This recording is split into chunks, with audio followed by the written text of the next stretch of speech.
スーパーマリ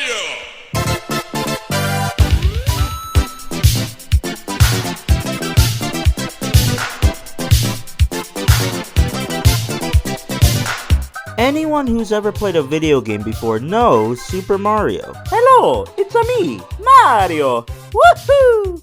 He's a world-renowned video game icon, spanning across 4 decades worth of video games. And let me tell you, that's a lot of video games. Starting in the 1980s, Mario revolutionized the video game space and changed an entire medium of entertainment forever. Mario's been played and adored by millions of people, not only spanning across generations of consoles, but generations of family as well. As you would expect, Mario has changed quite drastically over the 40 plus years he's been around. His design has been altered in many various ways, including small tweaks to major overhauls. No, I said not overalls, overhauls. You may be wondering, how exactly did Mario's design change throughout all these years? Well, to answer that question about this iconic Italian plumber, we need to go back to the very beginning, where it all began.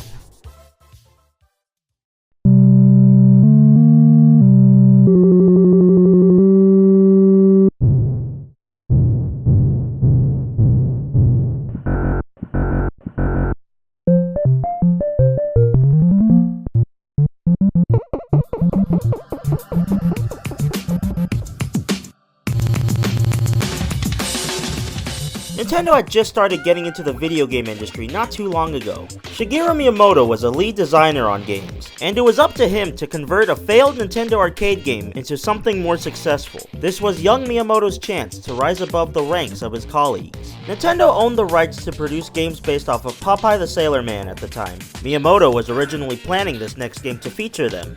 However, the idea of using Popeye characters was soon scrapped due to technical reasons. This resulted in Miyamoto coming up with new characters for the game instead, which thus led to the creation of you-know-who. Miyamoto went straight to work, crafting a game that people from any age and any region could enjoy.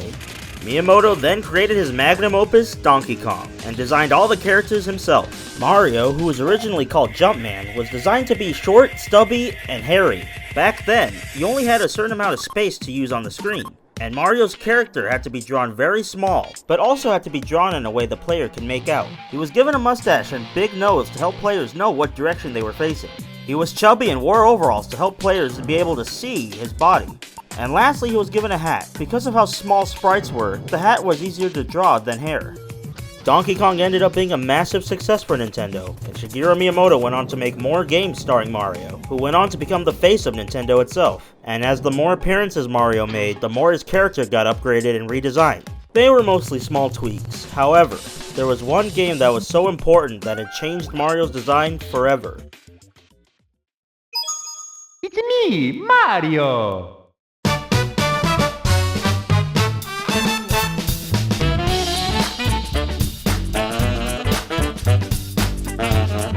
Super Mario 64 changed the way we saw Mario. Literally. He's in a brand new dimension this time, going from 2D to 3D. This was a big jump for Jumpman, and so, Mario's design got adjusted to help him fit a 3D space better. He got rounder, stubbier, and overall easier to stretch out. Yahoo! It's design elements like this that helped Mario become such a big phenomenon. To quote Miyamoto during a Super Mario Bros. 20th anniversary interview, "I think it was fortuitous that we didn't put any restrictions on Mario as a character. Normally, when you create a character and present him to the world, all the details get filled in. What's his favorite color? What kind of food does he like to eat? But with Mario, aside from the fact that he's about 24 to 25 years old, we didn't define anything else.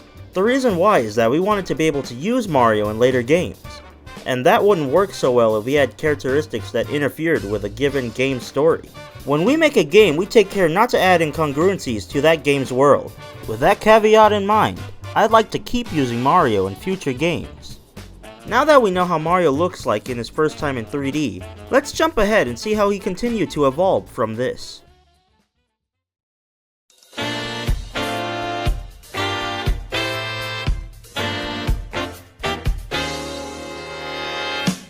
And now that leads us to modern day, where Mario's design has been all but perfected.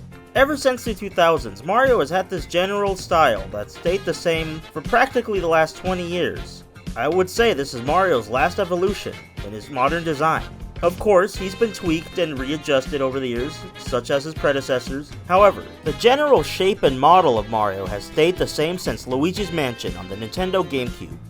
Nintendo nowadays tries to keep Mario looking the same as much as possible, spanning from the games, merchandise, movies, etc. Okay, well maybe not the movie as much, he's a little different in that one.